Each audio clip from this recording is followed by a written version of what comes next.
Republic for which it stands, one nation, under God, indivisible, with liberty and justice for all. Thanks, Judy. I'll let you sit. And we do have a modification to the agenda, really just adding a personnel report. I move that the supplemental personnel report be added to the agenda. To the original personnel report. Thank you, Judy. We're rolling around. Here we go. Without objection, all in favor, we're good? That's right. I don't want to do it. Okay. Now that we've modified the agenda, and now that we're ready to go, now we can hear from the public and staff, and now we will hear from Kevin Brew. From IPI, Kevin, great to see you. Nice to see you. My name is Kevin Brew. I am a member of the Board of Directors of Ithaca Public Education Initiative. For those unfamiliar, which I know you're not, you're all familiar with it, IPI is a 501c3 organization that fosters collaborative and supportive relationships between the community and the school district. I'm here to announce the results of our recent campaign, Our Children, Our Schools, Our Future. This campaign was to support 3 initiatives that IPEI has identified. One is to expand our current programs, to also support emerging opportunities that come our way, and financially be able to support those. The second is to build organizational capacity.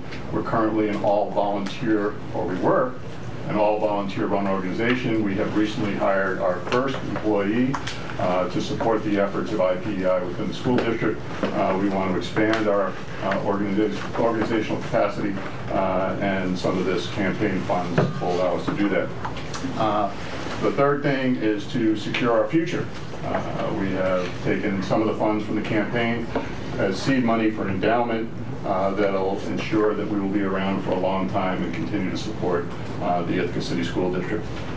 So I'm very pleased to announce the results. We've had over 200 donors, 235 actually to date, that have contributed $624,000 to the Ithaca Public Education Initiative campaign.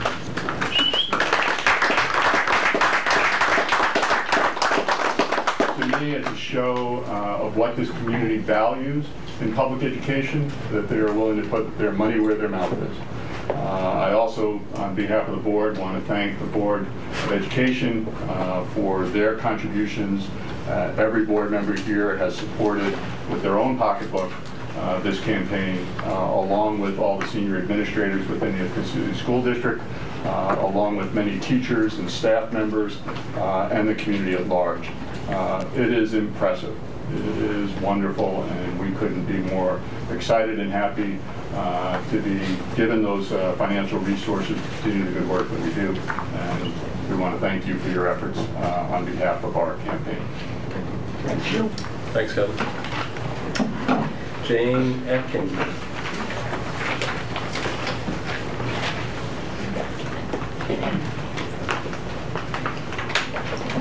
My name is Jane Atkins. I'm the president of the Ithaca Substitutes Association. Last June, a substitute teacher named Herman Navarrete was accused of having misconduct with a child in one of the elementary schools. The Ithaca Police Department investigated this allegation and cleared his name. He took a voluntary lie detector test, and the results came back that it was about 2 out of 10,000 that he was lying.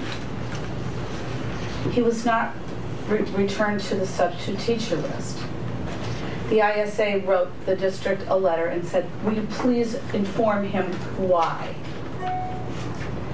Because that's in our contract, that if a sub is dismissed, they need to have a letter saying why. This is what your letter said. Given the circumstances and results surrounding the recent allegations made against you by a student and family, the district is unwilling to maintain your name on its approved list of substitutes. Implies guilt. On September 25th. If you... It implies. It can be read. It implies. Well, I'm very, very uncomfortable even getting into this at all with you bringing up a name of a person in public. That's already out there. Are you? We have his approval. How much more are you going to get into this case in public? As far as we have to. Well, this is probably not the venue to do that. You can make a public comment in general. We can't and we will not discuss a specific employee or ex-employee of the district in a public forum like this. I mean, for that person's benefit, if nothing else. We have repeatedly asked for permission to discuss this in executive session. And well, this is not. This is definitely not executive session. We have got. This is the only venue we have, sir. Well, that's so. I suggest we have a meeting with the superintendent and the director of HR, and that's a. We'd ask for that, and now if you suggest that, we'll take that. Well, that's I have no more information to give you. Okay, may I finish, please? It all depends on what you're going to say. If you're going to talk about this specific case, then no. If you want to talk in general about the union, about in general, at this time we are telling our members, and we will tell our members about this, and that they can be dismissed at any time for any reason if that is going to be the district's policy. Thank you. Pat, Eric? Pat, please. Thank you. Thanks for the opportunity to address the board tonight. New Roots started the school year with 200 students and has experienced a 5% attrition in the first month of school. Some of this attrition may be caused by the turmoil surrounding the removal of their Dean of Students, Tim Turchik. Many students, parents, and teachers opposed his removal and spoke during their September 27th board meeting. You can see a tape of the public comment period of the meeting by going to YouTube, a New Roots Charter School Tursic removal. And my video of this portion of the meeting is presented in its entirety and offers insight into the present struggle going on in the school. New Roots is now in its 4th year of its 5-year charter. In the video, several parents and faculty members mentioned their concern that the charter could be in jeopardy when it comes up for renewal at the end of this year. Their concerns are real because, as we know, New Roots is way below their required Regents test scores numbers. This year, ICSC has 72 students and $1 million going to New Roots. 44 of those are in its junior and senior classes, and the remaining 28 are in its sophomore and freshman classes. If New Roots is told by the end of this coming summer that its charter will not be renewed, those 44 in the junior and senior classes will have the opportunity to graduate from New Roots, leaving the district with 28 students to absorb over a 2-year period. This is a small number of students, and LACS and Ithaca High School can return these students to our district with little impact on class size and facilities. Thank you. Thanks, Pat. Yeah. Could you spell that on YouTube, the Tursic? Yes, it's New Roots Charter School, and then it's Turecek. Okay, thank you. Yeah. And Adam. Oh, there you go. Adam. Hi. Good evening. As you know, I'm president of the Ithaca Teachers Association, and I'm very fortunate to be able to visit all the schools and visit all the classrooms and see the teachers doing what they do every day. And they're busy in their classrooms. There's remarkable instruction happening. I'm blown away as to what happens in pre-K all the way up through 12th grade. The instruction here from our teachers is phenomenal, and I'm honored to be able to share some of that time with them. But obviously, you keep hearing over and over again, but I just want to tell you once again that these teachers continue to go above and beyond. We have teachers who are doing clubs. We have teachers who are doing the extended day program now. I think that started some of our elementary schools this week. It's a lot more time after school that they're doing to work with these students who are part of that program before they start their evening work in their classrooms. And the hours are getting long for them, but they're doing it because it's what's best for students. And there's a lot of committee work happening. The new teacher design team continues to meet me, Karen Keller, and I continue to chair that and get that going so that we can have a great induction program. We have an instructional coaching design team that's starting. We have a professional development committee that's starting, and teachers are taking a breath and going, I want to do it, I got to find the time, but they're doing it, which is great, and those teacher voices are there, and there's a collaborative approach to all this. They're doing this on top of new curriculum, all the assessments that are happening, Common Core, which has differences from the old standards, and of course the APPR, which we can't keep forgetting about. It's come to my attention over the past few weeks that not only students are asking questions, but parents are asking questions about this too. So I'm here to say that I've spoken to some administrators about how I'm willing to take a lead with some administrators to figure out how we can as a district maybe help inform the community a little bit more and parents on this, so that way there isn't so many questions directed towards teachers and they're a little hesitant as to what to say, or miscommunication that's happening because sometimes people say different things about it. So I'm looking to maybe do that and help take that lead. It's confusing to teachers. I bet it's confusing to the students and the parents. So I'm hoping that we can maybe look to do that, and especially as things get changed, we can not only tell them what's in place, but what's happening as it changes. So that's something I'm looking to do. And just lastly, I don't represent the group that spoke before, but I'm hoping that there can be some work with them, and that there is a collaborative approach just to solving something, because things like the little bit that I know of, things like that can happen to any teacher or even a board member as we're in classrooms and stuff. So just I'm hoping that you're listening and working with them. Thank you. Thanks, Adam. And Bridget? Hubbard? Oh, there you are. Family Reading Partnership, of course. Yes. Good evening, everyone. I bring you both a special invitation and a visual update of our collaboration between Ithaca City School District and Family Reading Partnership. The special invitation is on the back of our most recent newsletter. And on November 10th, it's just an extraordinary transformation of Boynton Middle School into Kids Book Fest. It's the 15th annual one. And the theme this year is Count on Books. So there'll be lots of connection with stories and numbers, and we hope you'll be able to come. In conjunction with that, and very much in conjunction with Singapore Math, the book that we selected this year is Math Fables. People may recognize Greg Tang's name because he is an Ithacan.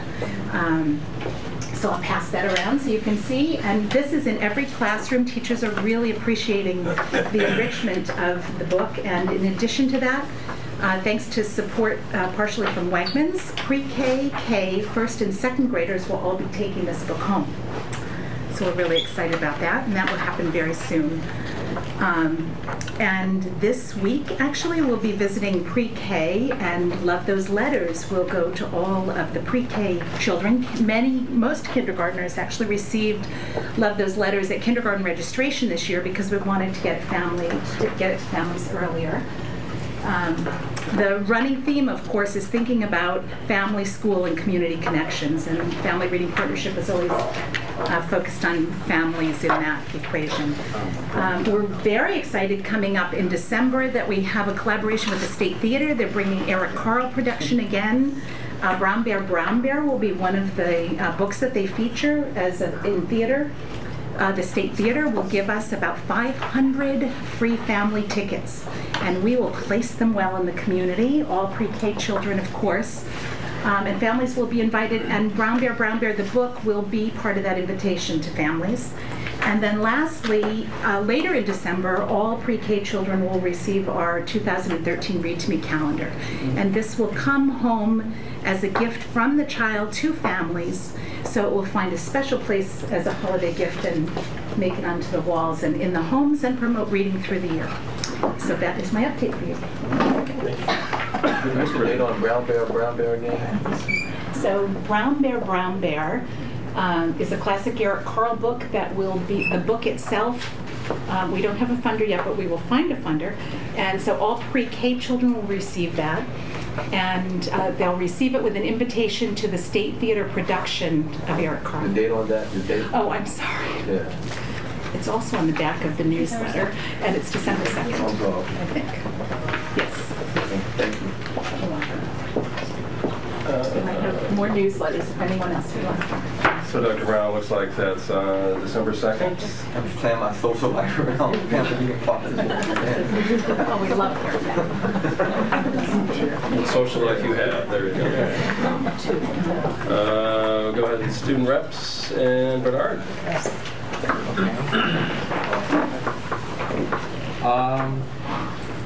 So currently there's a trip being planned by a group of LACS seniors that is a group that is kind of looking to try and reinvent senior year. And they're planning a trip to go to Sharon, Vermont and look at another school's senior program and with our principal. And they're also going to be attending an annual forum held by the Coalition of Essential Schools in Providence, Rhode Island. And let's see, our site-based council is continuing to make progress revising our school development plan for the upcoming years. Our annual pecan sales are winding down. This is how we make most of our money for school trips. Usually that brings in a decent amount of money. I think the average is about $12,000. And that goes to help, pretty much every student is given a certain amount that goes towards the trip they go on in the spring. And we're also currently looking at a new schedule for the school. It is an issue that's kind of been coming up every now and then. Currently, a new schedule was, last year, a new schedule was brought forward to an all-school meeting, but the students did not approve of everything in the schedule, and so it was brought back, and the staff agreed and liked the schedule. And at this point, it is currently being looked through by a committee who will revise it for both groups. And we hope to see something about it, or we hope to see it brought back by the end of this year. Great, thanks. Michaela? Anybody? No? Go ahead. I'll start off. Fall sports are coming to a close. Winter sports are going to begin November 5th for all IHS and LACS varsity athletes. Last week we had our fall pep rally. We actually only have one pep rally for all of the sports seasons, and so we thought it would be an extremely beneficial idea to bring that event to all sports seasons. We think that would, boost your participation in sports and, bring some spirit to the school. To end our homecoming week, we, instead of a homecoming dance, we had a fall stop, which was a battle of the bands that showcased bands from IHS. Last Thursday and Friday, IHS had The Jury, which was a play modified from 12 Angry Men to incorporate women as well. Our site-based council is currently addressing cheating in classrooms and tests and such, and how to fix that problem, and as well, the early admission deadline is November 1st for seniors applying early admission to colleges. I'll tell you that deadline is something I'm very aware of, so after this I'll be going home and writing essays. This Thursday we have a fire drill. Every period we'll all get to go outside and hopefully beautiful weather, so we have a safe way out of our classroom in the event of a fire or other such disaster. So Mr. Powers has us all set up to make sure we know where to go if that happens. The school year's off to a good start, and that means clubs are starting as well. Mr. Piasecki mentioned that a lot of teachers devote their time for really minimal stipends to help students, enrich their day through other activities. I participate in Model UN. That's a great activity for students. The Tatler is another great opportunity for students to improve their writing skills outside of English classes. So it's really nice that we have so many teachers willing to devote their time to helping kids learn more things about subjects outside of those classes. Great. Anything else? Thanks, Ithaca High. Board responses, anyone? Anything, Judy? What's up? Just on the sports season pep rallies, was your comment geared towards something you guys were planning, or kind of wanted some board input, or what were you thinking about? We just thought it would be beneficial to bring a pep rally to the winter and spring sports, not just the fall. So, do you guys want to spearhead that or make that happen, or what's the Yeah, plan? we'd definitely be interested in making that happen. Yeah, I mean, I don't think it goes to the board level. It's like yeah. Feel free. Yeah. All right. All for it. Anything else? Go ahead, Chris. I just wanted to speak to Adam's comments. It's an extreme pleasure to hear about all the work that's getting done and the positive collaboration to move this work forward. We all know that we have excellent teachers that are committed to our kids, but just the way it's being presented is really a pleasure, and it really inspires me for what we're doing and what the teachers are doing. So I just really want to comment on that. Go ahead. Ian, go ahead. I just want to thank our partners for representing their accomplishments and the work they do with us. And Kevin spoke in a pretty low-key way. As a professional fundraiser for a decade, let me tell you, raising more than $500,000 is no small accomplishment. Doing it in partnership with the public school district is fascinating, and we should all really give them another round of applause.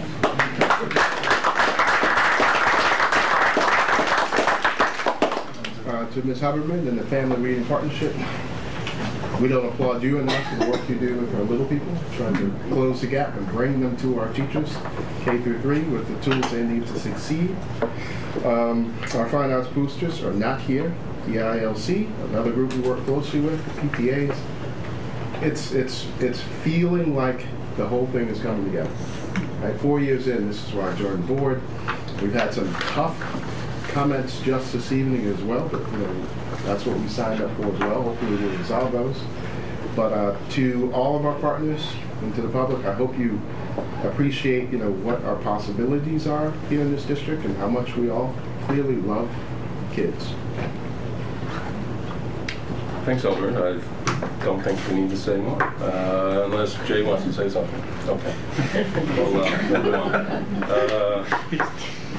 I barely felt that. Go ahead. Are we good? We're good? All right. And certainly, Eldred, we will echo that.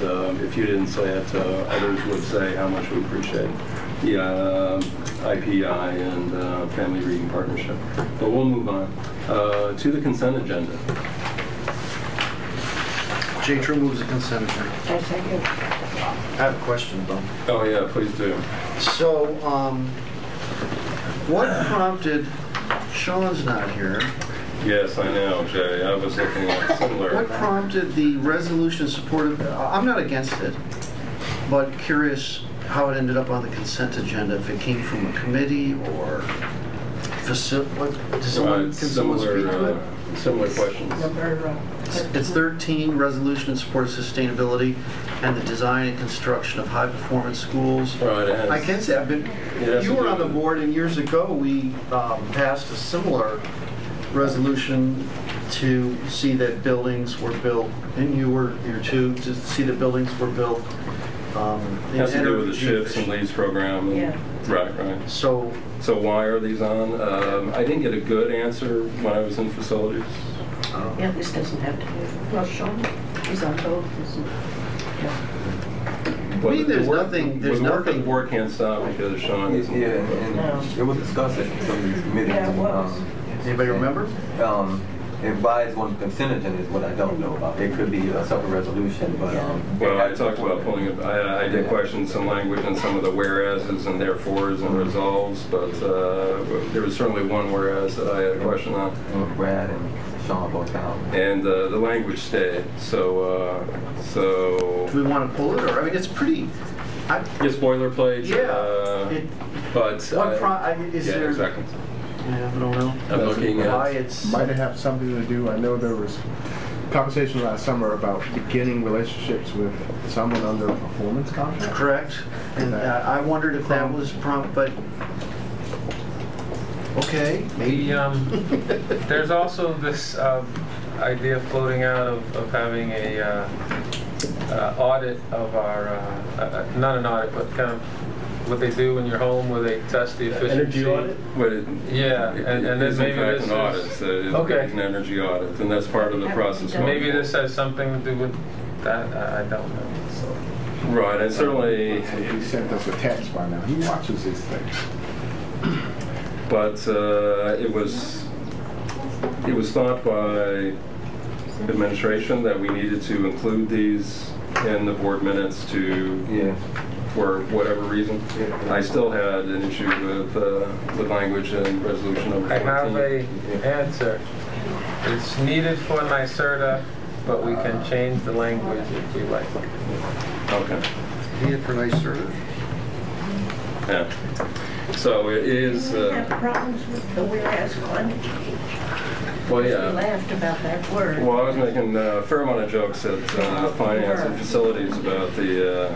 Eminent dangers. Well, so the folks at home know resolution number 14. First line in resolution 14, number 14, resolution support of energy efficiency for existing facilities. Whereas climate change and global warming are imminent dangers to our environment. So it was a question of whether the word eminent is whether it's up to the school board to declare that global warming is indeed an imminent danger to anyone and everyone. We thought that probably that was not under our purview.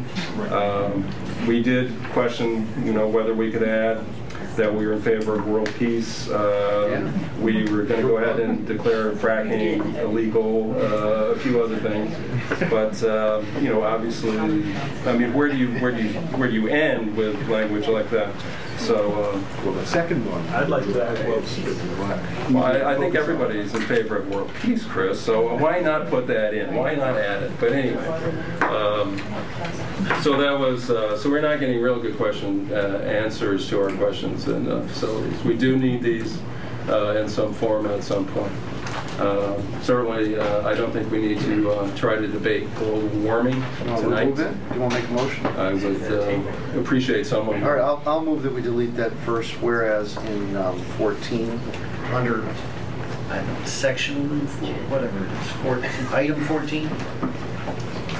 Right, it's number 14. Whereas, and the next whereas crisis. So where that would that become the topic. Right. Whereas then it becomes whereas crisis of escalating energy price is an immediate threat to a school operation expense. Well, I suppose that's.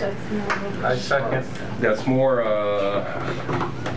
commonsensical, but again, I'm not sure where this language is leading us. Probably from New York State, pushing on down to the local level. But anyway. I'm not going to drag this out too much. There's nothing. So the rest of it, I think we can. The rest of it is that we should be an energy efficient. And, yeah.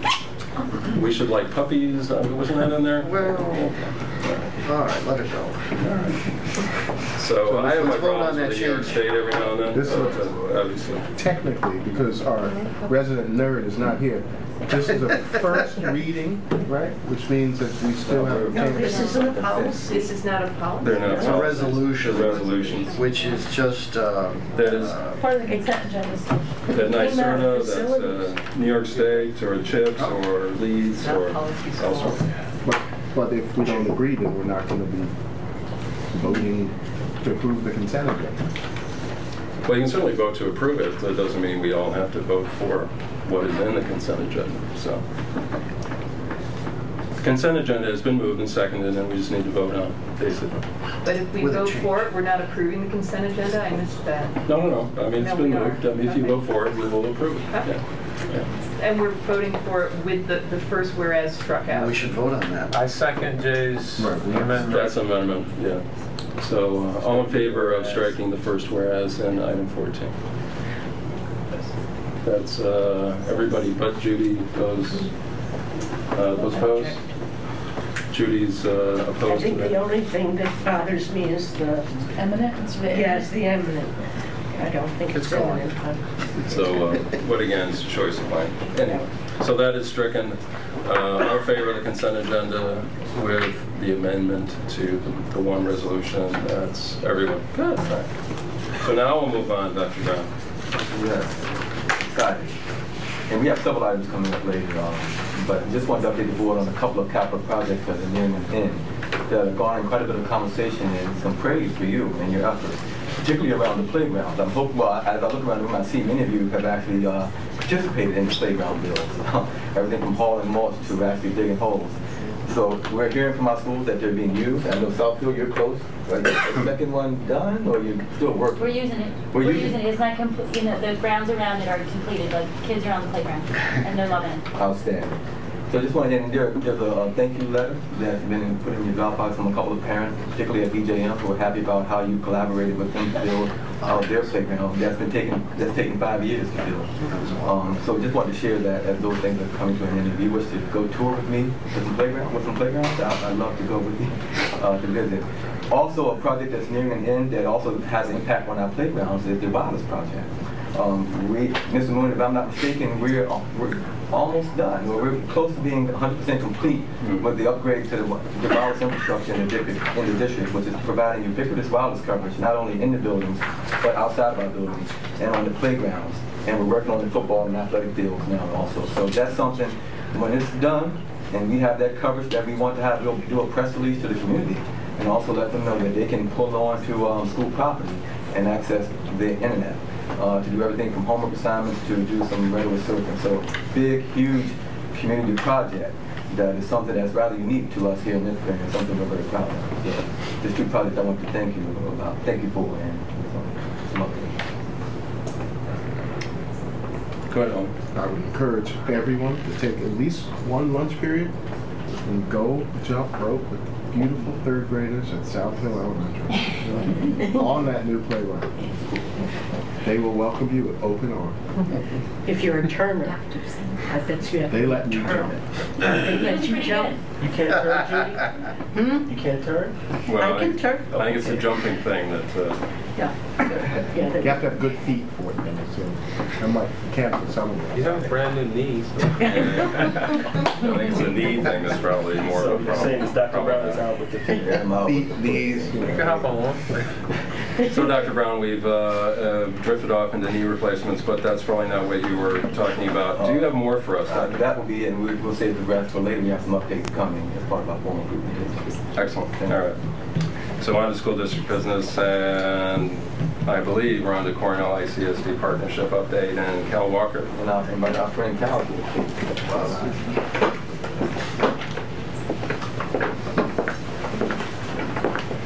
Good evening, ladies and gentlemen.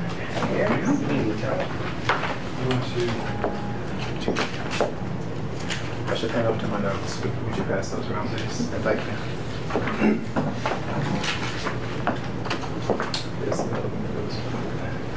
So while this is being passed around, my name is Cal Walker. After working for 15 years in Cornell's Learning Strategy Center, I was very pleased to be appointed outreach liaison to the school district. It's a part-time position.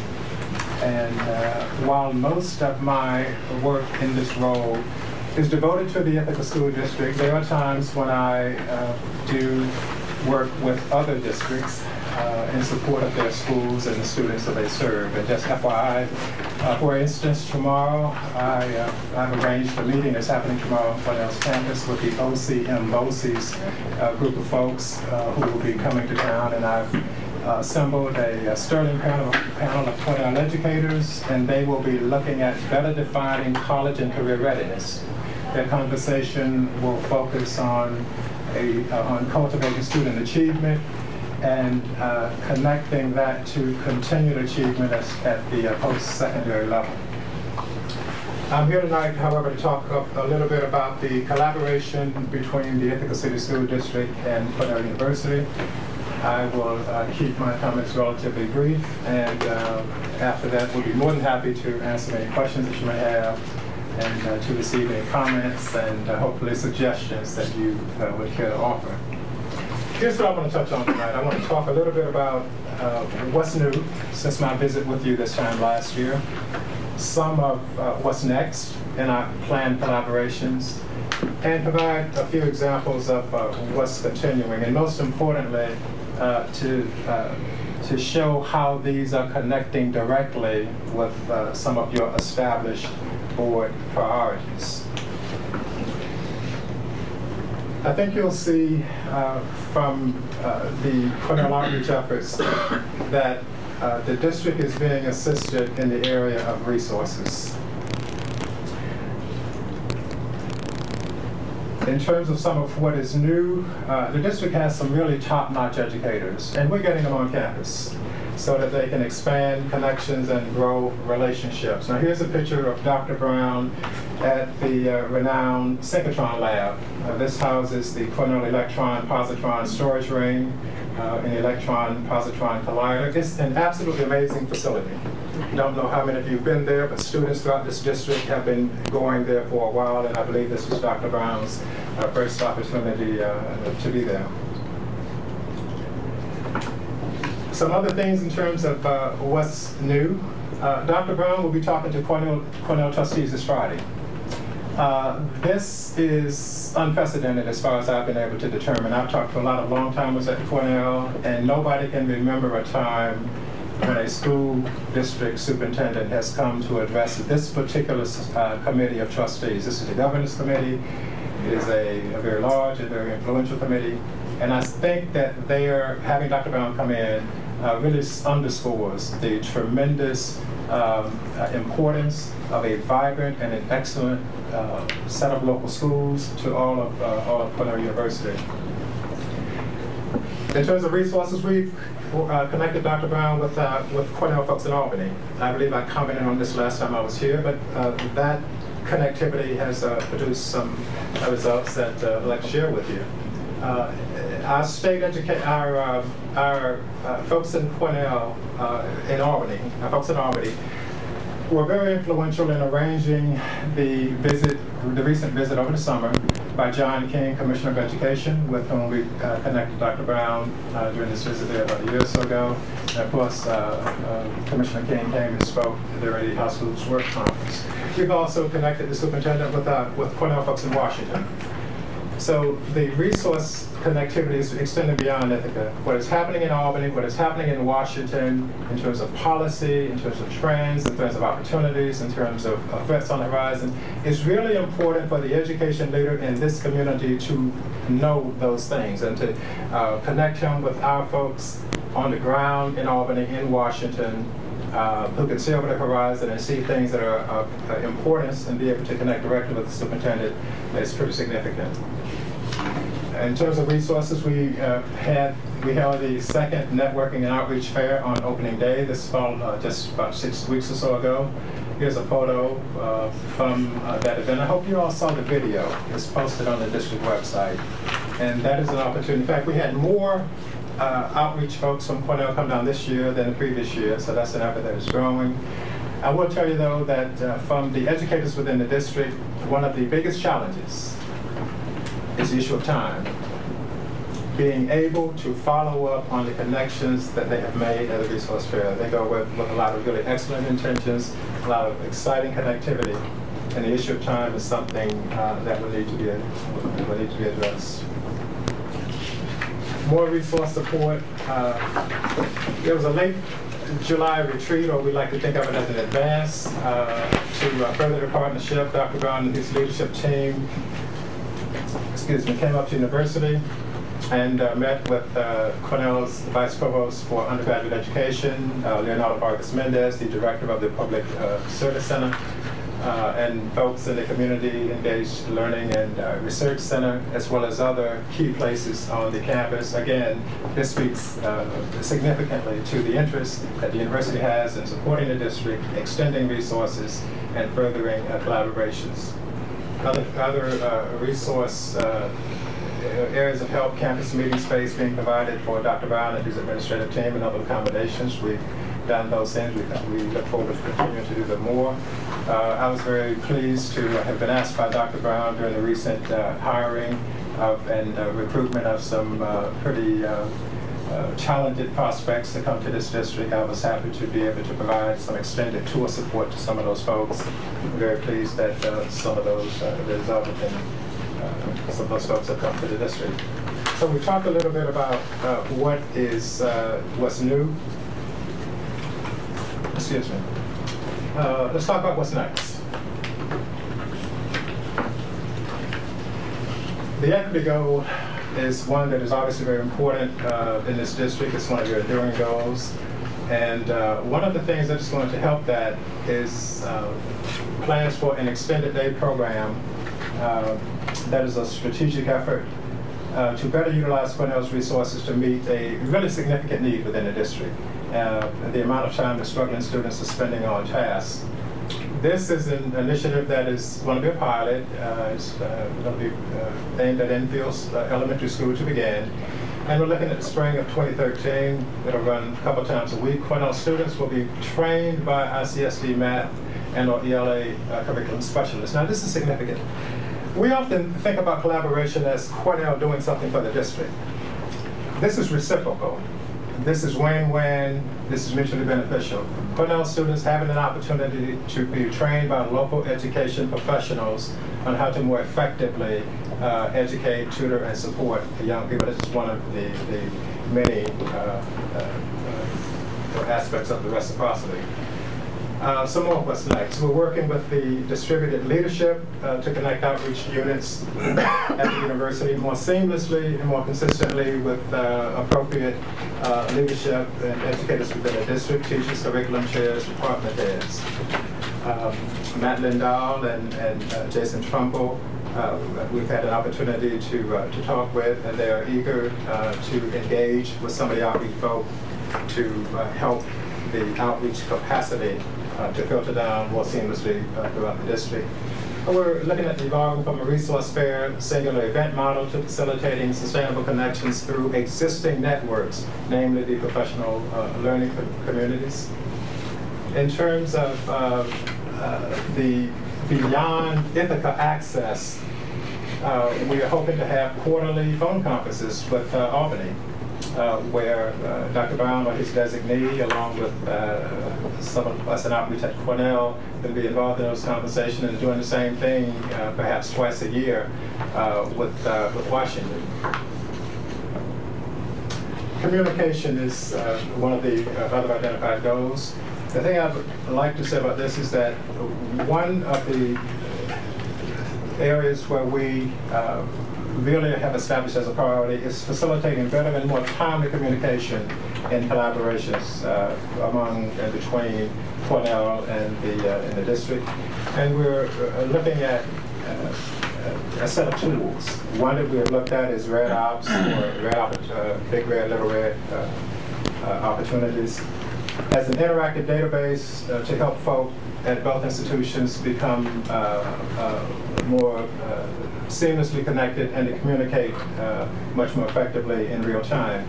I'll tell you that there's some glitches, and this is a work in progress, and would certainly appreciate recommendations and suggestions on how we might move that forward.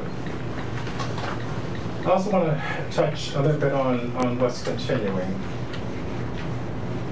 There is a tremendous culture of excellence within this district. We know that it's one of the goals, and we believe that the outreach activities of our colleagues at Cornell are helping certainly to support that.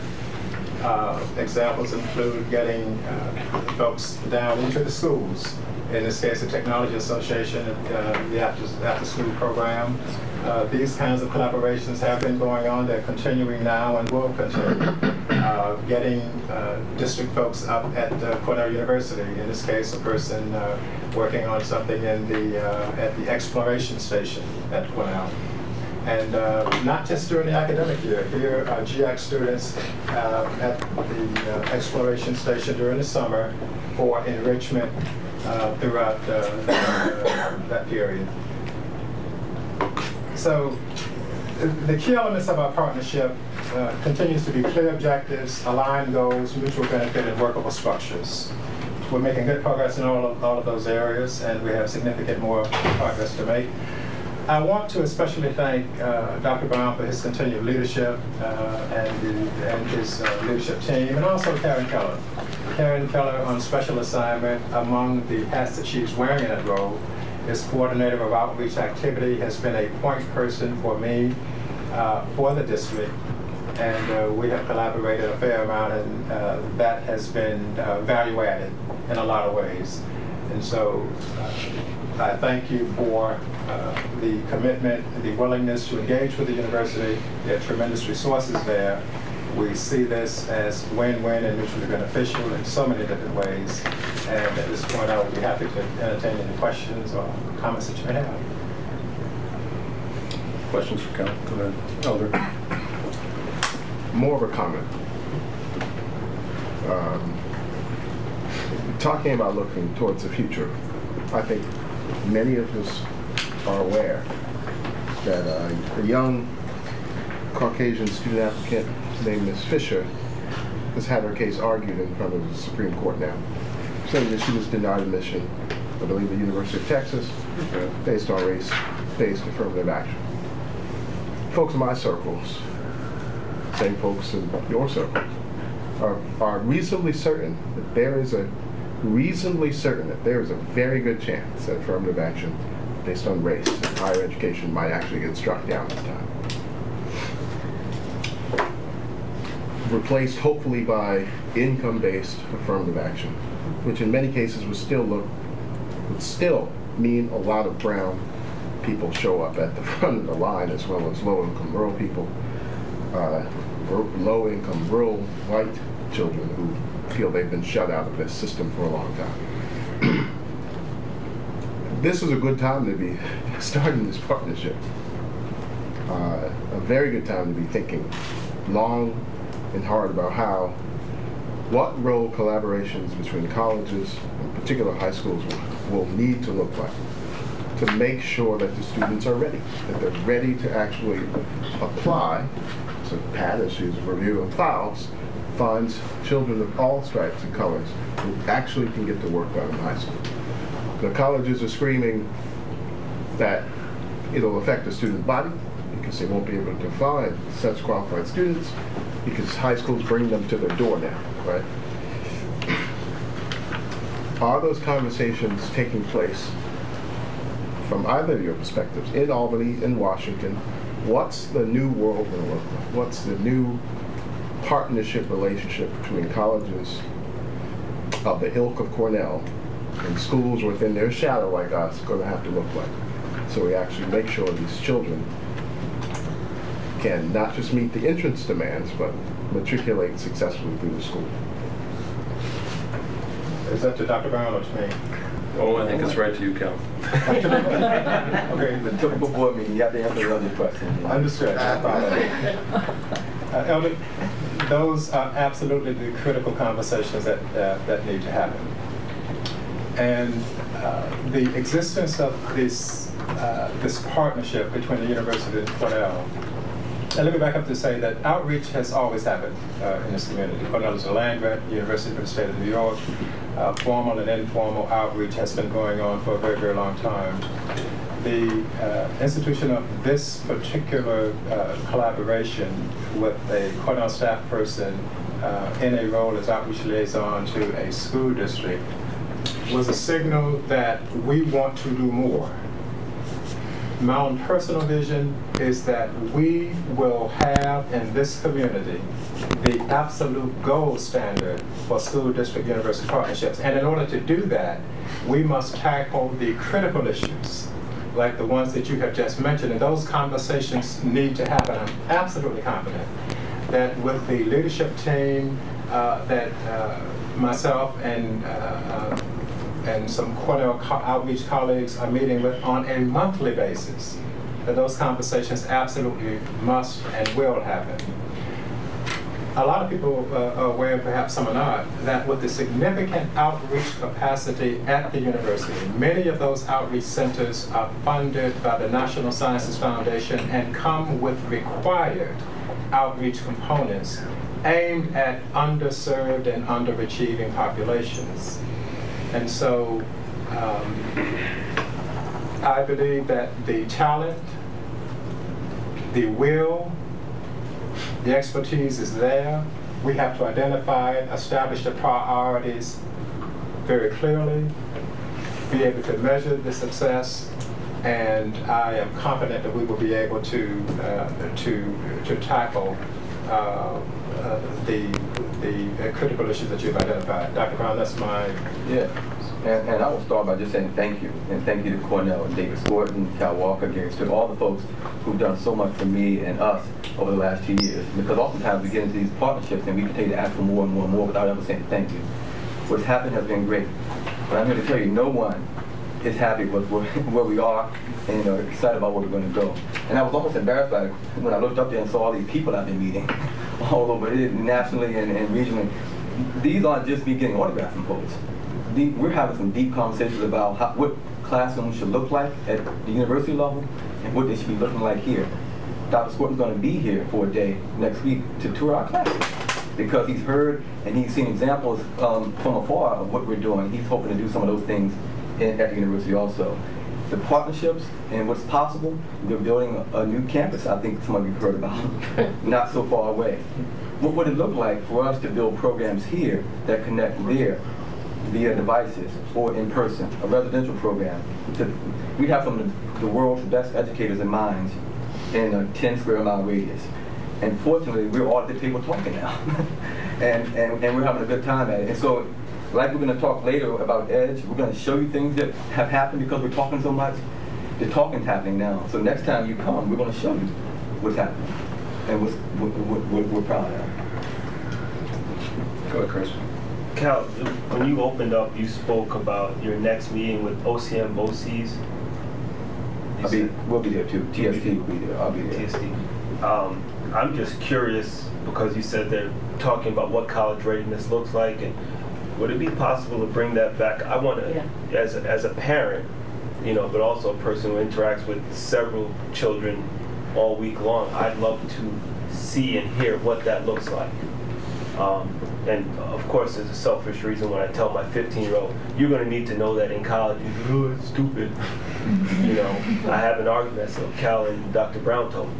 But, but realistically, I'd love to hear what the end result of that dialogue looks like and sounds like.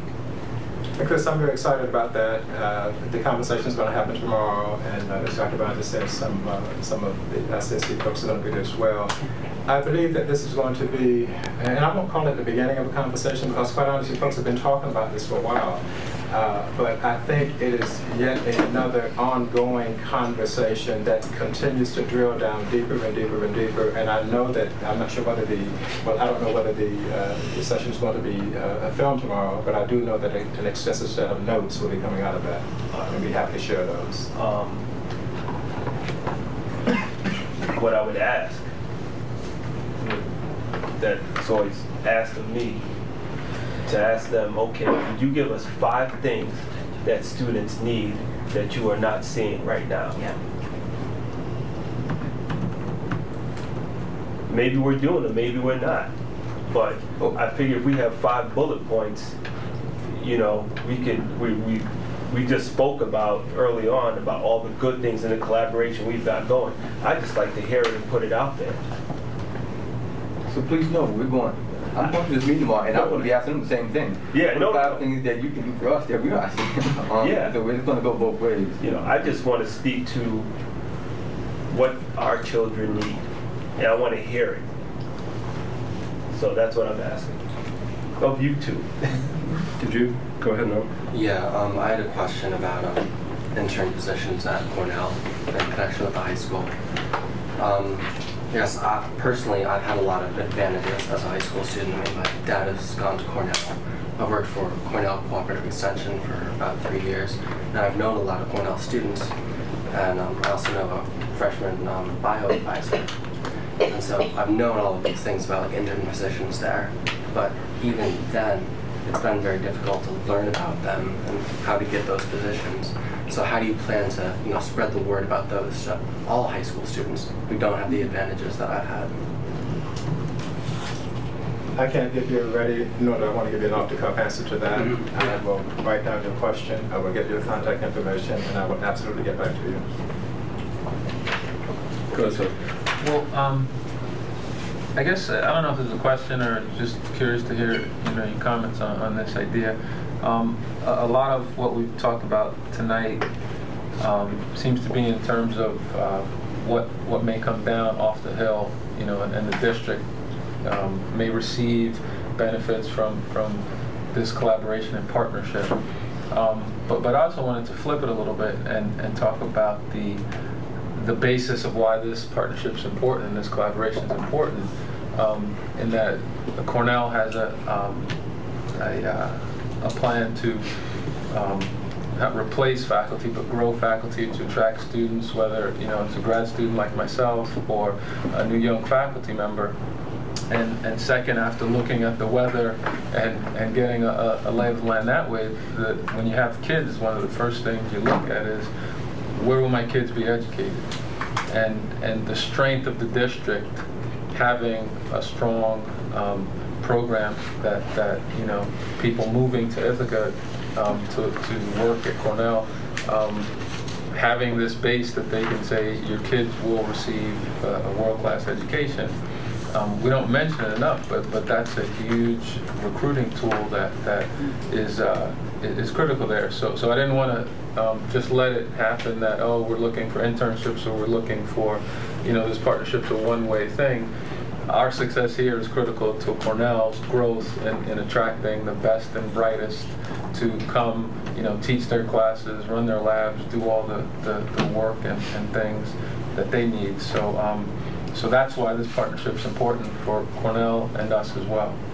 Seth, thank you so much. I have used those exact same words in talking about how this collaboration is win-win and exactly why it is mutually beneficial. It was only in the interest of time that I didn't mention that tonight, but you're absolutely right. I have personally been in conversations with folk that are looking at Cornell University and other highly selected universities around the country that are also recruiting them.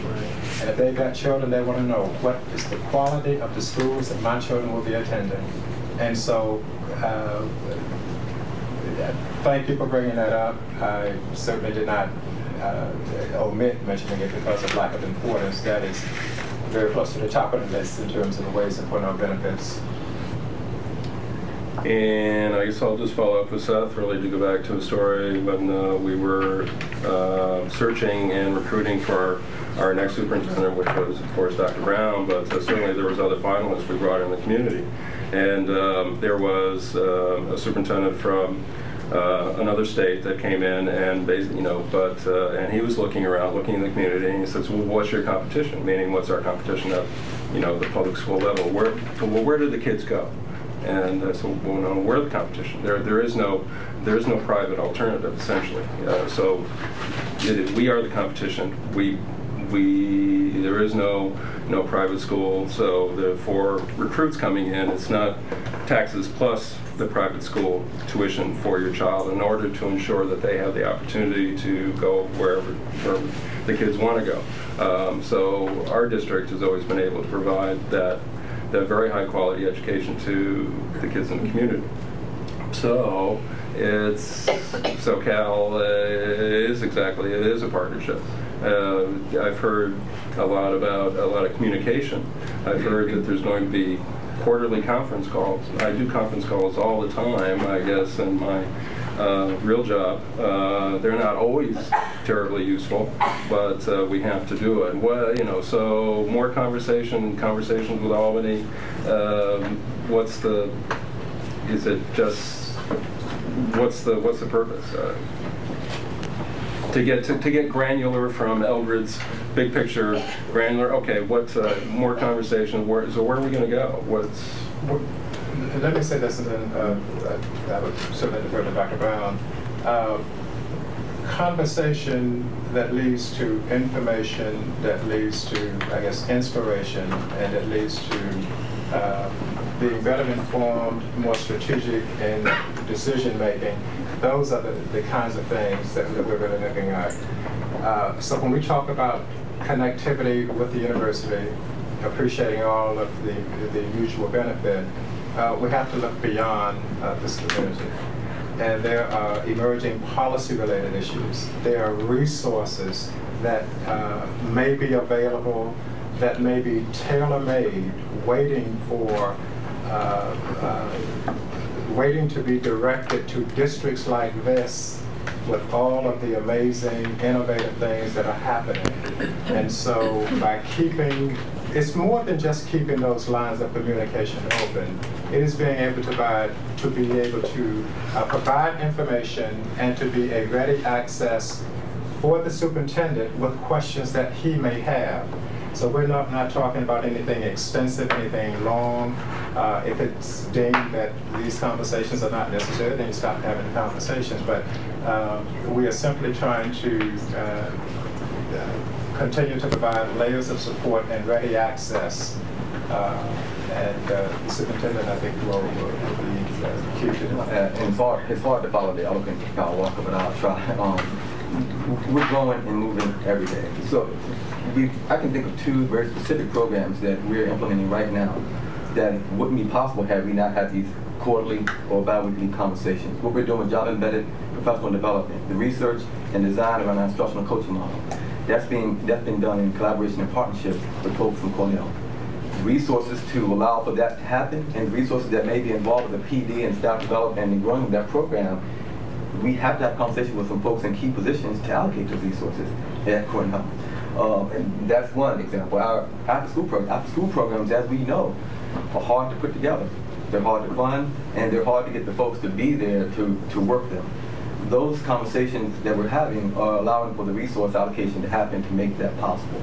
Those are just 2 examples that I could go on for a while now, but the conversations we're having are with the folks who can allocate the resources and the intellectual capital to make these things happen for us. That's helpful. Yeah. We need examples. We need examples. Other comments? Go ahead. I just want to make one other comment. So Cal's here in this capacity, we're in this hat. Again, I was talking about partnerships earlier, and I want to thank you again for the work you do with your other hat. The village of Ithaca. I think Ithaca was voted the safest small city in America last week. But if you look at the headlines this week, you know, there's some things that seem contradictory. So for the work that you do with those young men, trying to steer them towards a brighter path, you know, we all should be thanking you for that again. Stakes. If anybody hasn't been paying attention, the stakes of our success were raised last week. Other questions, comments, students, anyone? I guess we're good. Thanks, Cal. Thank you very much. Thank you, Cal. And we will keep moving on. And Pat, since you're our resident policy expert tonight, you're going to walk us through policy 9180. 9180. Food and refreshments. Apparently we didn't catch the typo, so we are not really voting on food and refreshments. We're going to strike that first R in the title. We do not currently have a food and refreshment policy in the district, and occasionally food figures into various activities. So this is the first reading of the policy that has come from the policy committee. It is here for discussion and possible modification. It is modeled on another current policy in another upstate New York district. And we have tried to make it clear, flexible, and applicable to the situations that our district feels that it needs, and we open it up to discussion. Do we need to move it? Yes. Move for discussion. Okay. Now we can talk about it, ask about it. I'll only comment. I think part of the source for this policy was in the audit that the auditors have seen that, and they do audit our policies, and we did not have a policy that made it clear when and where and why the district would provide any sorts of refreshments or food to staff or anyone else for that matter. So this is a policy to address that failing on the part of our policy book. Have it clear on what we will and will not do. And again, recognizing that from time to time, during a mealtime, when there's a meeting called, staff is expected to be there, that we would provide some nourishment for them when they're there. And language is there. Go ahead, Judy. Unless they are, the second one down where it says necessary while traveling on district business, a lot of businesses and other whatevers have a monetary limit. Per diem. Yeah. Breakfast is $7 or $5. Well, lunch whatever. is 10. Yeah. Right, exactly. Yeah. I want to say we have that outlined someplace else. Yeah, As far as the it's my guidelines. understanding that they go with state guidelines. Yeah. So should we put that in? I'm just saying the policy, I don't know about in the policy, we have that guideline somewhere else in the regulation. Yeah, we have that information we hand to staff. Do we have regulations for this number? We don't have a policy right now, so no. No. Okay. On policy, but we have it. I'll look that up tomorrow. Go ahead, Pam. I will say on one of these, I believe, Judy, correct me if I'm wrong, there was discussion in committee on the second to last bulleted point, district-wide staff opening day, and I think Adam brought this up, that we would want it to broaden it to district-wide staff development days, Also. because it's not just, this was more specific to that other district, and we Yeah. have a few throughout the year. Yeah. Where it's nice to have bagels over in the corner for people who are there all day. So that would be staff development days. I would propose that modification.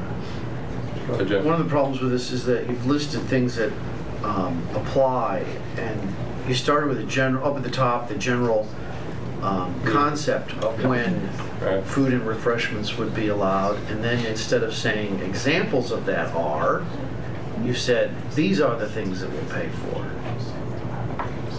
Are not eligible for district unless they are, so would. Well, and yeah, you went to only district employees, so you made this group.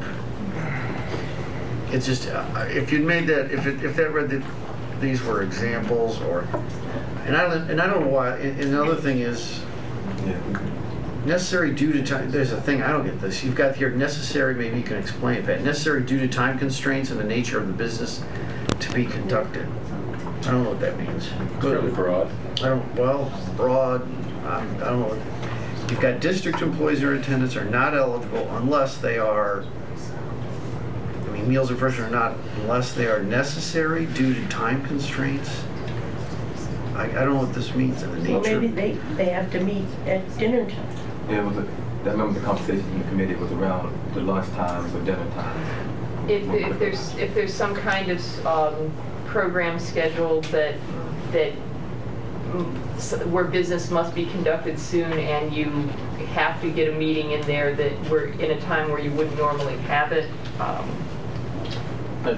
The nature of the business to be conducted, that's... It is pretty vague. I think that what happened If was it's a really hard question, we get food. Otherwise, if it's an easy question, Tim had something to say. Well, I was just saying that historically, we have provided lunch on scoring day when we score exams, because to give them the appropriate time to actually leave campus to go eat on their own or go to a restaurant and then return. We still couldn't finish scoring the exams within the contractual day, so we provide lunch in a case like that so that it eliminates the need for them to travel. So that would be an example. Right, I agree. Well, that would be that was what we were proposing to modify this district-wide staff opening day. If there's an all-day PLC. So Pat, the language for the policy came from where? Gates Chi-Li School District. Rochester. Okay. Do we know that this policy satisfies the audit requirements, or is broad enough, specific enough? Having a policy is a good thing. Having a policy is a good thing. We don't have one. The NISBA comments were that this is a little broader than what they would recommend, and there was discussion within the committee about whether we should modify it, or Sean believed that we should we should bring the broader policy for committee discussion, and then based on what you might want to modify, then send it to auditors for checking. Sure. I was just wondering, right. Yeah, he did not, I don't think he put the alternate NISBA policy, sample policy in the Dropbox. If you would like that made available, we could circulate that. There's a part in the last paragraph, the use of refreshments as part of the event is deemed to be in the district's best interest. That seems like bribery to me. Will you bribe me with a water to come to the meeting tonight? Yeah. Yeah. I'm against the policy that has bribery. So. Just to get, I guess, getting that on the record. Okay. Can I ask a question? Sure. Is there anything that anyone can think of that we currently do or want to do that this policy will stop us from doing? Can't imagine. It's pretty broad. This policy as written, no. And I think the question would be, would everything here pass muster with the auditors, which is what we are concerned about. Right. Well, our initial concern with the auditors were the lack of a policy. Right. And so do we authorize, for instance, in this last one, do we authorize the expenditure of public funds for minor refreshments at a function where non-district employees, non-employees are here? If it furthers the educational goals of the district, then yes. Under this policy it would be the PTA meet and greet, the wellness center open house. Well, Adam just talked when he got up about all the work, meetings, things that we're doing. Bagels and cups of coffee often help and make those small meetings a little bit more pleasant, and may allow them to not have people race out of it. It seems the business world uses this. Human beings all over the world usually center something about some beverage, or we drink water. So. Well, and that's those are all the bulleted points are for district employees. So. Needed to improve efficiency when a meeting's agenda is 2 or more hour in length, or the final one, light snacks and beverages may be provided, should be beverages, I think, may be provided for after-school meetings as authorized by an administrator. But then this final paragraph goes beyond that, beyond employees to anyone in the community who might come to a district function. Like the open house, like an IPEI. Some of the things we have in Culp Auditorium. With the approval. I mean, it seems like there are checks and balances here. Of course, this money has to be approved if it's going to be spent. And, one could modify the amount if one is uncomfortable with a $500 limit without authorization. $500 doesn't go as far as it used to. May depend on the size. I mean, these are we comfortable with these provisions? Do we want to send them forward for an opinion? Is there anything that makes any of us uncomfortable by its inclusion? I don't know that there's anything that we're missing. But before we vote on it, are we going to have the auditor check it? Right, this is the first reading, and prior to voting on it, I think we would need an opinion, certainly. So, go ahead, Jeff. This addresses so it's got all the circumstances, and it's a policy of permitting and allowing, but there's no protocol or approval process. There's no process of approval or anything. couple mentions. Until it gets to, right. Well, there's a couple mentions, but there's a lot of things that is not mentioned as though, so I don't know, you know. Yeah, most of it comes back to superintendent or superintendent designee, if I'm not mistaken. That's it, that's only for refreshments and events attended by non-employees. Well, why wouldn't the process be the same for any expenditure? That's what I was saying. That's what's happening now. Our department leaders, the folks who are signing off on the POs are the ones who are pretty much ordering food right now, and that's myself, other folks on the instructional leadership team, Matt, Jason, Margaret. So we're only a few folks, and building up a principals for their staff. Because they're the only ones that could sign off on, on a PO of any sort that would be providing refreshments and yeah. So perhaps we don't need to mention that. It's already sort of a practice. Okay, sounds good. Okay. Well, Can I just one question? Oh yeah, please do. Did I say there was a limit of $500, Pat? To the general public? Attended by significant numbers of non-employees as part of a program that promotes the understanding of district programs or initiatives. If the cost of an event is to exceed $500, the Board of Education will be informed prior to the event date. So it's trying to free up the spending of smaller money, but if you were going to throw a $20,000 soiree at the high school, I usually do. we would like to be informed so we can all attend and not eat dinner that night. Or send a designee. Anyway, so I think we need to vet it a little bit, correct, Pat? Judy? Yeah. It's going to go back to committee.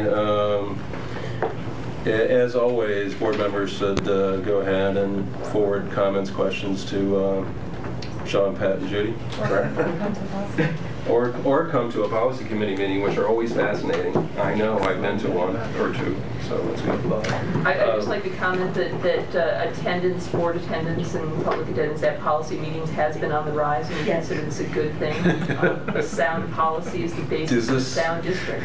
Pat, do you feel there's a groundswell of support for the policy committee? We're nurturing that, Rob. We're bringing it along. That's the feel in the country right now. The feel in the community. As we're leaving other important meetings, we happen to walk through the room in policy, and they think we're one to attend, and be involved. Sometimes people sit down, and then you're drawn into the magic of Some people sit down, they find out in the wrong room. But anyway, well, I think we probably need to go on. And so that was the first reading, and it was a fascinating first reading. Thank you, everyone. And frankly, we do want to get on to the Edge update and fee and others. I'll invite some friends to at least to the front chairs, just in case there's some questions. Mr. Powell, the call. Jason's already here. This update is one of those things that we've been excited about. We've been talking for a year about co-curricular programs and growing co-curricular programs. So tonight we're just excited about showing you, and it's always better to show you than to tell you. What I will say to frame this is our co-curricular offerings, we focus on the secondary level right now. Our Enriching the Day Generates Excellence program, which we refer to as EDGE, encompasses what was or is the traditional high school clubs, which there are a number of those, and it includes some clubs that are now more district-wide that include middle school and high school students. Again, something we've been excited about for a year. We've had a community summit around this issue, trying to figure out new and innovative ways to grow our numbers. We've talked about growing our numbers, offering things that every young person can be engaged in. I put out a number that, benchmarking ourselves against districts that are outstanding and world-class and have outstanding programs as recognized nationally. They're looking at about 60 to 70% of their young people at the secondary level participating. Right now, we're at about 52% of our young people that have signed up as of today and are coming consistently.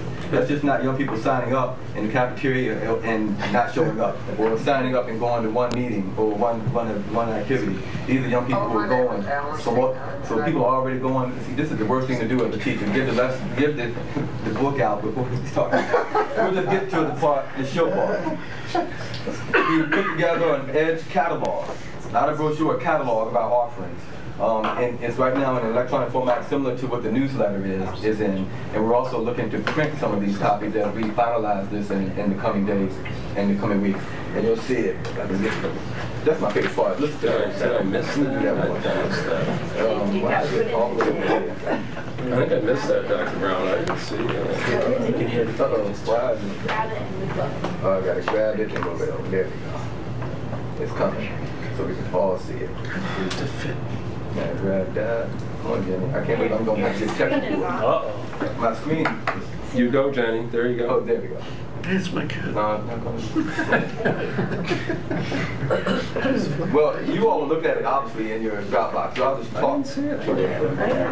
Oh, the catalog. I got it. It was new today. Let me try to get it. Chris, you can't pull it up. There we go. No, I'm dead. Jay approves the catalog because it's so much. Jay approves the catalog. That's not working. I did not see it. I think I projected it off accident. It's not my fault. And we had tested this too. Well, there's a nice little catalog here, and I'm going to get to it in just a second. Hey, can you see it that way? Here, that's better. So when opening it up, there's a welcoming message from Mr. Trumbull, and there's a video that's probably playing on your devices, but not on mine right now. But the video is a 3-minute introduction from Carl and Fee that sort of describes the program and talks about why we're growing co-curricular programs and co-curricular offerings, and I don't see another objective here. And also gives some indication of how to sign up, how a young person can get signed up for some of these particular clubs. And as you'll see are you getting it, Jude? Can you get it in your?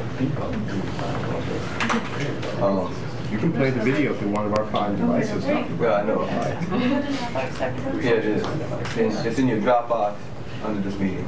All right. So we've organized the offerings by athletics, the arts, civic opportunities. So we've organized them according to what they are by the themes. And I believe we have what's the total number of clubs called? 54 as of today. 54 total clubs, and over 700 students signed up and going consistently to these clubs. And I won't go through the entire brochure. You have the brochure. We're going to be printing these brochures and putting them into the hands of our young people, and also this link that they can look at on their devices that includes some interactive pieces with some cool videos also. But that is the update, just the numbers, and that is growing, and then we have a catalog, and young people are signing up. And are there anything that my friends that we invited to the table would add? I would think we would have some background here. So please do, Pete, go right ahead. We're very excited about it. It's now a year and a half in operation, and it's universal. And as we pointed out in the video presentation, not every kid is subject to join sporting programs, so we're making it available to every single student in the entire district, coming from middle school to high school. And thus far, even in its embryonic stages, it's extremely successful. Parents are now making phone calls and trying to express an interest as to how they can get their children involved, because they realize through statistics that it's extremely important and that these activities are connected to one, self-esteem building, academic success, social and civil responsibility. So it's very successful. We're still excited about it. There are some things that we can do to improve it, but we're moving right along. And I was wondering, the board priorities are all over the universe by now. Can you explain how the program tacks to any of those in particular? I'm sorry, I don't quite understand the question. Can you rephrase for? We have 5 board priorities. They're pretty clear. Yeah. This is a resource. We're expending money. I'm asking for a simple explanation of how the program connects to any of those priorities that you choose to speak about.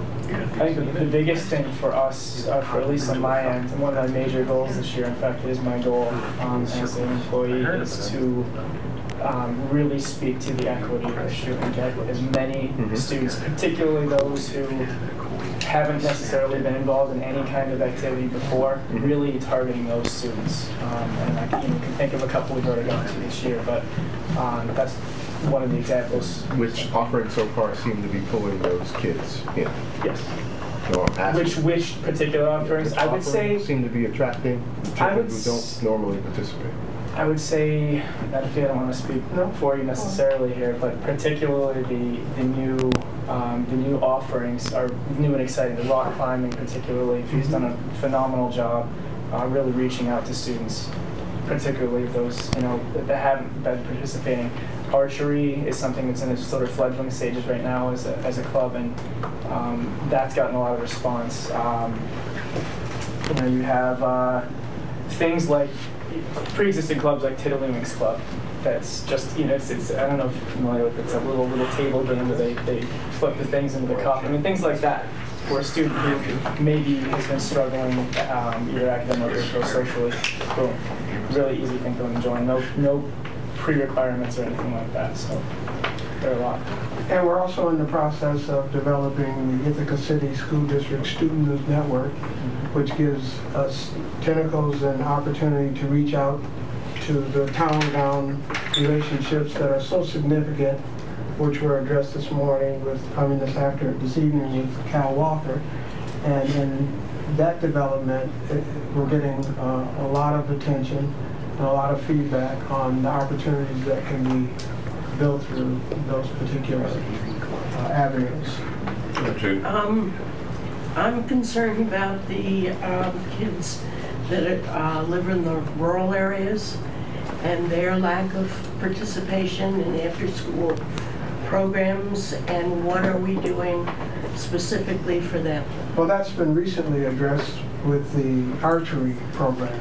The kids are very excited about that, and it's universal. It doesn't speak to any particular group of kids, but that particular activity has attracted rural kids.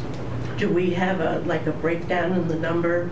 It's just started, so the numbers are small, but there's excitement there, and we can see growth pending, very much so. But Judy, was your point transportation? Right. Yeah. Judy was speaking to barriers to participation, I think. So I was in go ahead. So I would like to weave Eldred's question, right, with Judy's question, see if I can't kind of reflect a little bit more.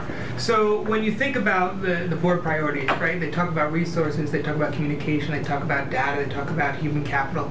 And so this really gets to a lot of those goals.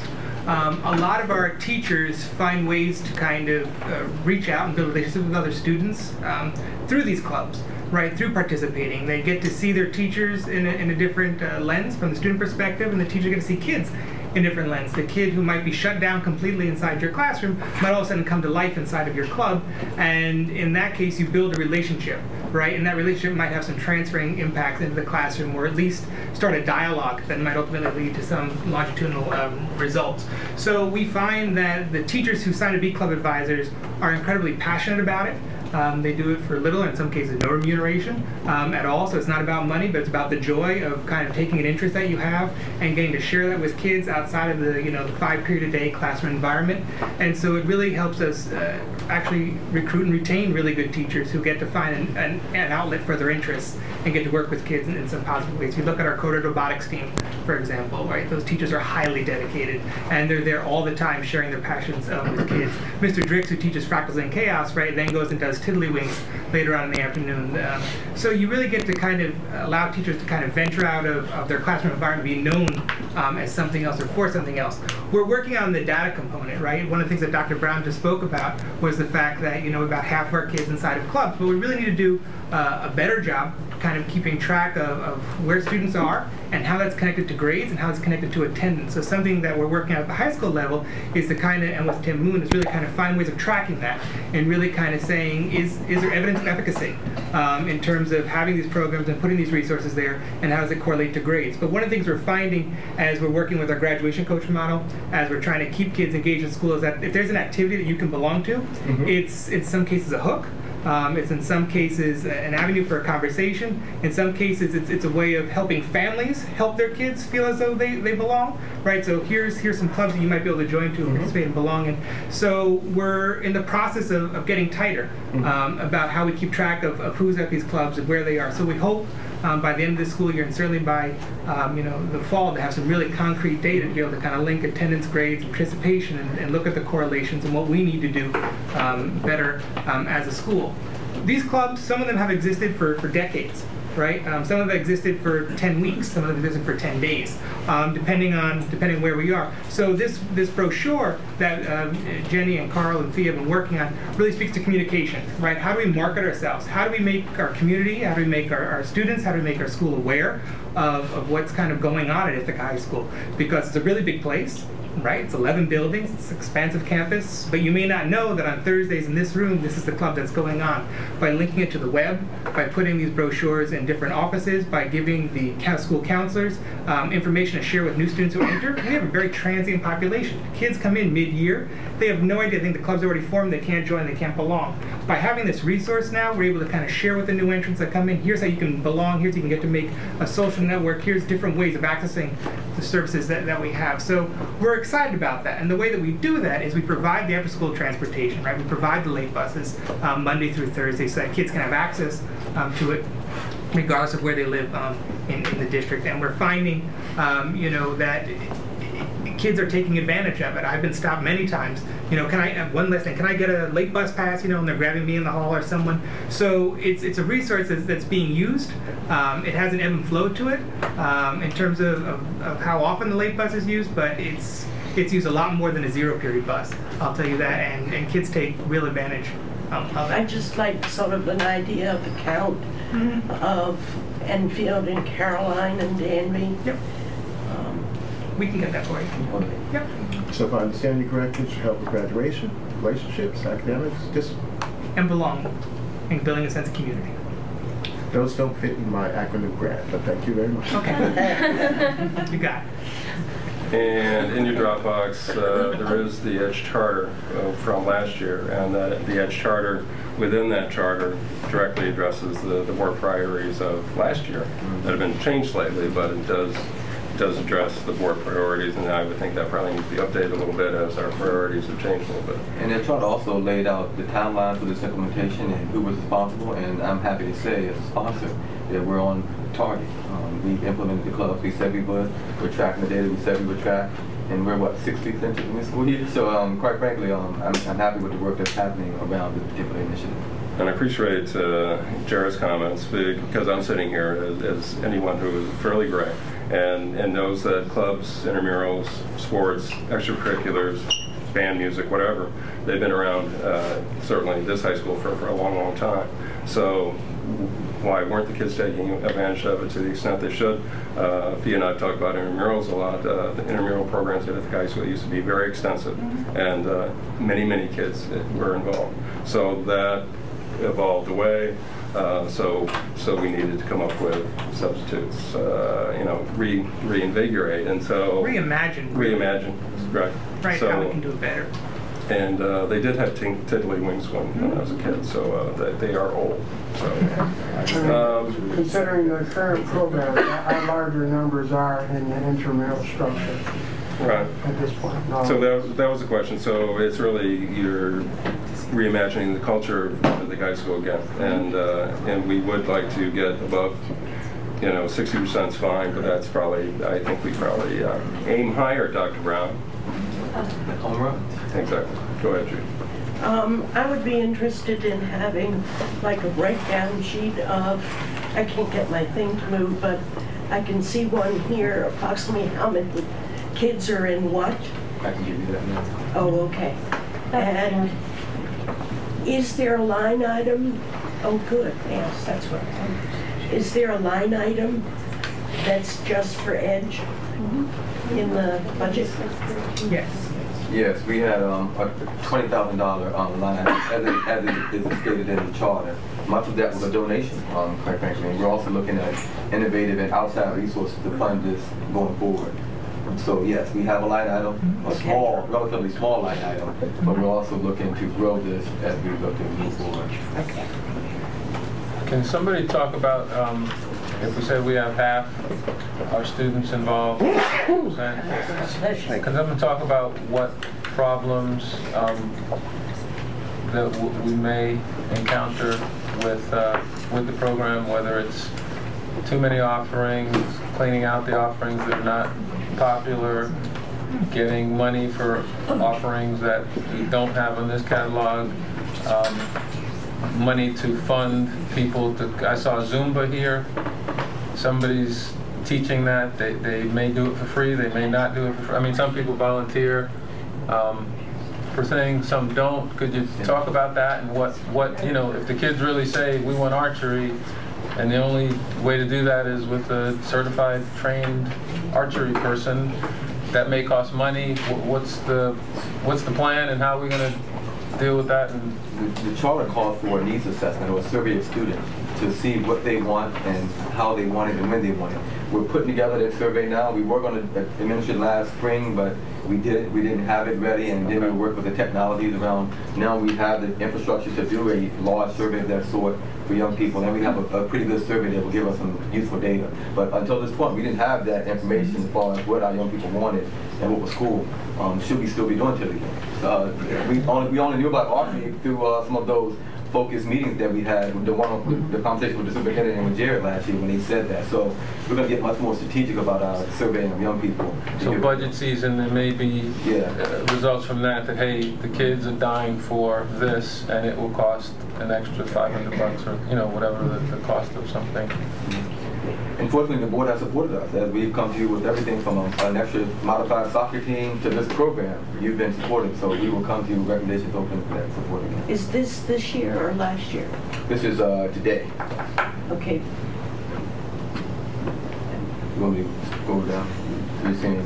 Can you email that to everybody on the board? Yeah, I will send this. I didn't put this in the Dropbox, but I'll have this in there. Sure. There's only one table. That was my sport in high school. That's not a sport. Feel free to jump in. Go ahead. It seems that this doesn't take into account activities that are taking place out of school. You know, ballet, dance clubs, things like that. Huge activities that students are involved in. So does this program, or can it be worked to address students who aren't able to participate in those things because of economic barriers, transportation barriers, things like that? Because you know, the community has a lot of great resources outside of the high school. Running to places, everything else, but Fee, do you want to speak to that? Or? But last year when we started, one of the things that I thought was going to be asked by the guidance counselors at the end of last year for this year was, what else are you doing? So that would take in the ballet, the dance, whatever else. Was that done? It's not recorded in our system because they're not our programs. We certainly have it on the kids' transcript eval. So when the students transcript eval, when they say, what are you interested in? The students' interests are noted when the counselors have the end of the year conversations, but we don't have a way of keeping track of Johnny going to a private dance company on the weekend and participating or not. We know that that's an interest. Students write about it when they do their senior reflections and they go to apply for college, but it's not a district program. It's not a searchable query inside a school. Yeah, I thought that was going to be, you know, the basis for some of the clubs and so forth. Well, we have that data. This goes certainly back to the conversations Judy and I have had and others have had for a long time. You know, school counselors, when you're a eighth grader coming in, getting your ninth grade schedule, academic schedule set, but then pushing the cultures to ask, okay, what else are you signing up for? And really asking that question before every year. What else are, you know, what's the other piece? What else are you interested in? Dramatically with that conversation, right, and have it in real time that can be updatable and really kind of align what's going on in real time to what kids can have accessible to them. You know, if you look at a course catalog, right, it's a program of studies, list every course we could possibly teach, right? And so this is everything that's actually happening in real time. So it really helps us have those conversations once things get underway. Seth, could you help the board and students and parents understand the relationship, or who's kind of steering the ship. Jared's the principal, Carl is doing his part, B's got a part, Jason's got, like, you know, I'm a parent, I know how to teach fencing. Who do I go to? You know, what's the interaction like? Is it Jared's thing? Is it Fee? Is it Carl? You can go to either like what?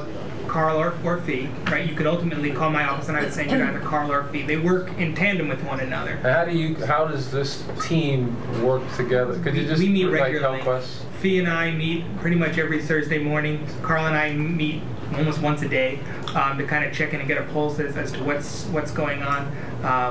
I have direct oversight kind of over the monetary aspect of it, so any check that's being sent out from student activities, the principal signs off on. So I know kind of the day-to-day transaction of what's happening, and then I link up with the two of them pretty regularly, but it's all combined, right? Edge is the high school, and the high school is Edge. And so as we kind of grow out to the middle schools and explore that kind of 6-12 continuum, right, we certainly collaborate with the other middle school principals and their club advisors. But it's all a universal. And what you're seeing right now play out is this distributed leadership model we talk about. We have a common mental model of what we're going after. We have a charter that's guiding our work, and now you have folks who are all leaders who can speak very well and articulately to what's happening. And you should be able to go to anyone, including myself, and we all have a similar answer. I actually wanted to follow up on that comment because I did see that this said 6 through 12, and just a quick leaping through here brought up 4 activities that include middle schoolers, and they're pretty much at the high school. So I was wondering whether there are other activities that are going on at the middle schools. I remember when Beak was at the middle school, they had the kind of shift to the later start time, and that had knocked out a lot of the after-school clubs that teachers used to do. So is there more going on than at the middle schools, and what is the plan to increase, like there's nothing here that's just middle school? Yeah, you can maybe speak to how we're going to integrate middle school to the high school piece, but there's a tremendous amount going on at the high schools. Even when we shifted to the later day, we shifted some programs to the morning, and certainly have a tremendous amount of offerings in the afternoons. We're beginning the conversations now to look for the 6 to 12 piece. Where are we strong on? Where do we need some improving on?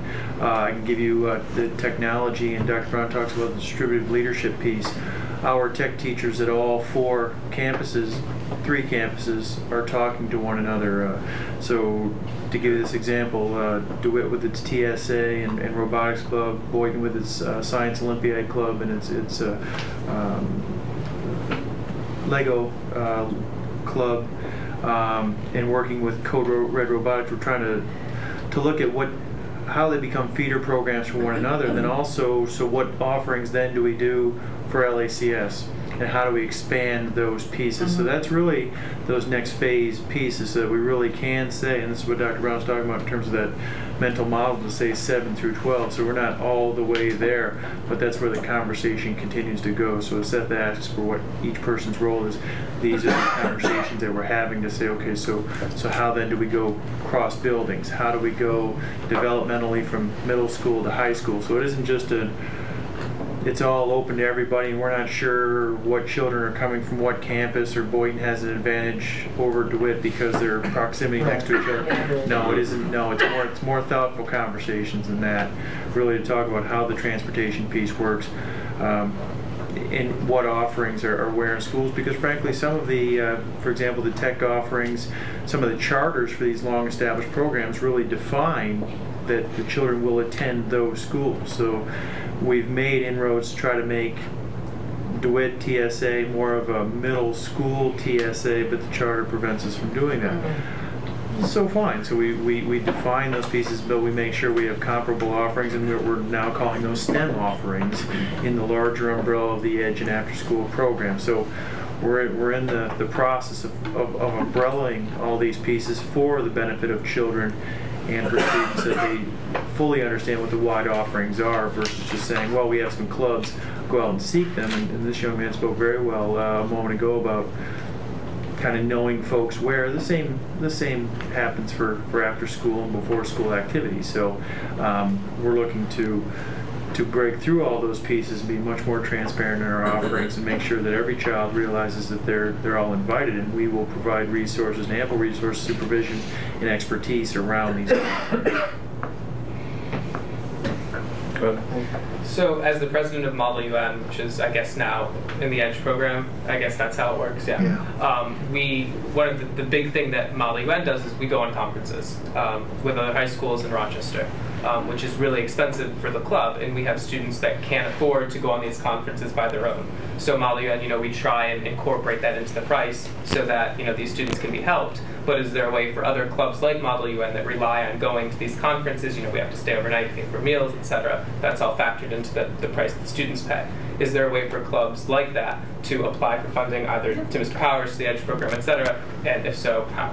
Yep. So there's a line item in the budget, right, that we've used to fund Model UN in previous years. Not all of it gets expended on Model UN because as much as you spend, you don't spend all of it. There's other line items. We fund, for example, the African Latino College Tour, right? That's a line item in the budget. There's line items in the budget for field trips and field trip funding.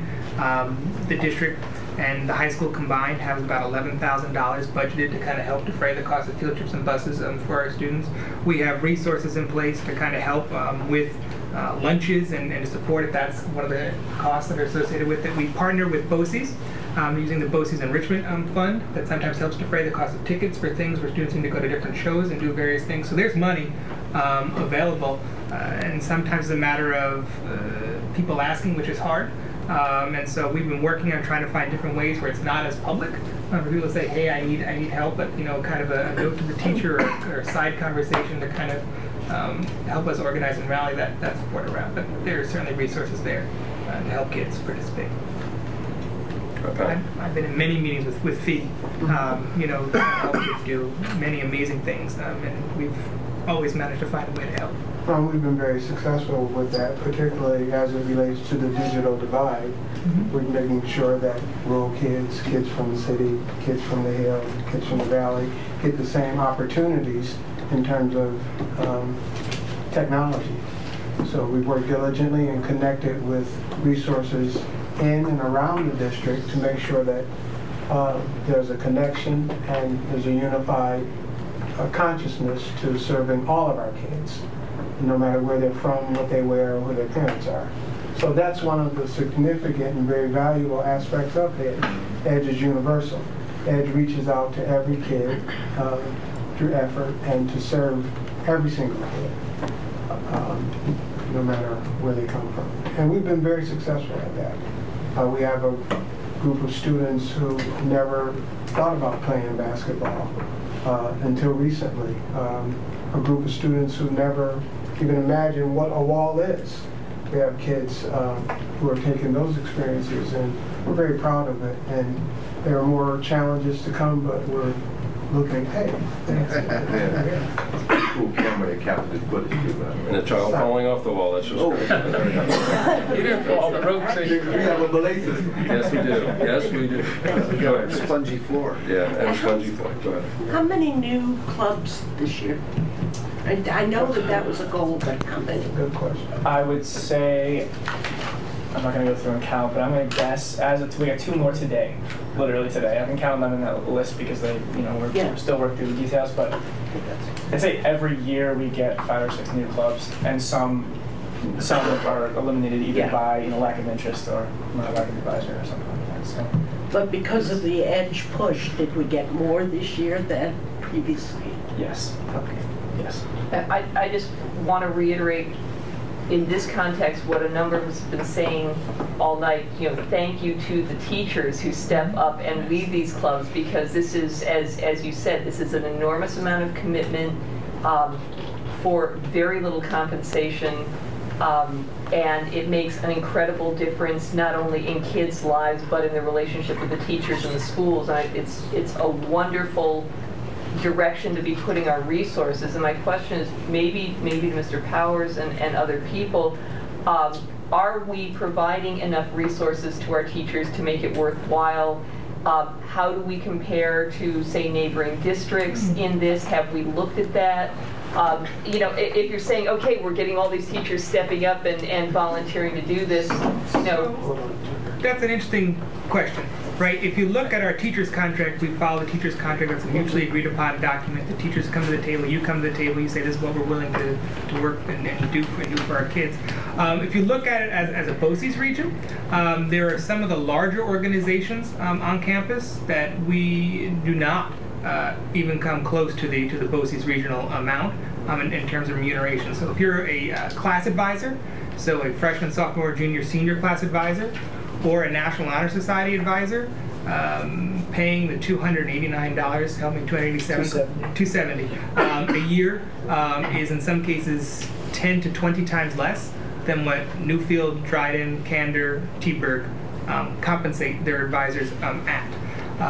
So that's not to say that our teachers don't work as hard. They probably work harder because the volume of kids that they're dealing with is certainly more. So that's not a conversation starter, but our teachers are aware, and that certainly is a fleeting conversation from time to time when we try to recruit people and say, will you take on National Honor Society with 100+ kids in the club, or will you take on the entire senior class? And will you do it for 1/3 if there's 3 advisors of $270? It's hard to find someone to do it for $90, but we find it. That's a year. That's a year. But we find it, and our teachers are there, and they're dedicated. And every day they're doing this for our kids, and so it's actually really impressive that we have, as a request and offering, that we have at the high school and in the district.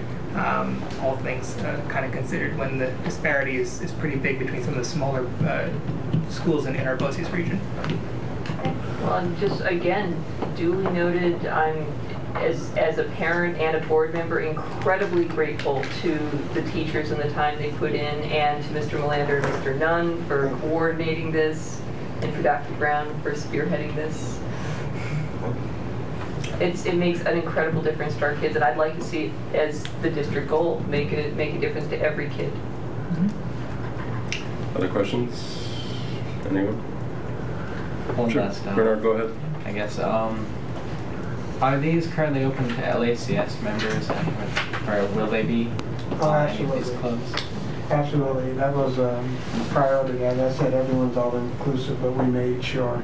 A part of my 24 years, 10 of those, my first 10 years was at ACS. So I'm familiar with sometimes the geographical difference, but we went, I pay a visit to every middle school to make sure that they're well aware and educated as to what our goals are. And my first visit was to. So right now, ACS student could participate, they can get to the high school at 8:50 in one of the programs that start at 8:50. Well, I'll give you an example. We're doing auditions now for the spring musical. There's 1 or 2 students from LACS who are auditioning and doing callbacks this evening. So it's across.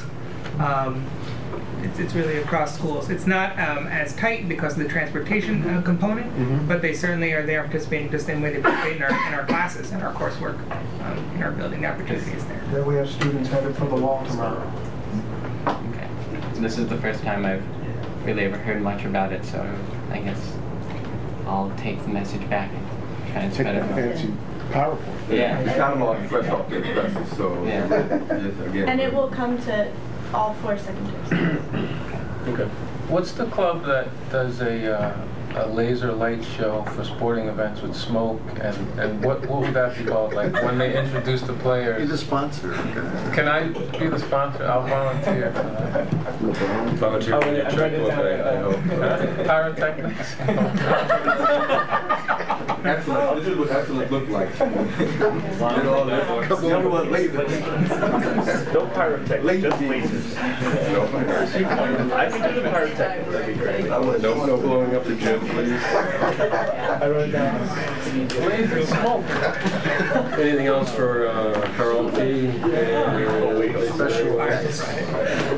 We're quickly losing our control of the whole thing tonight. So, Carl P., thank you very much. Thank you, Derek. Thanks, hey, who's that? I moved to adjourn.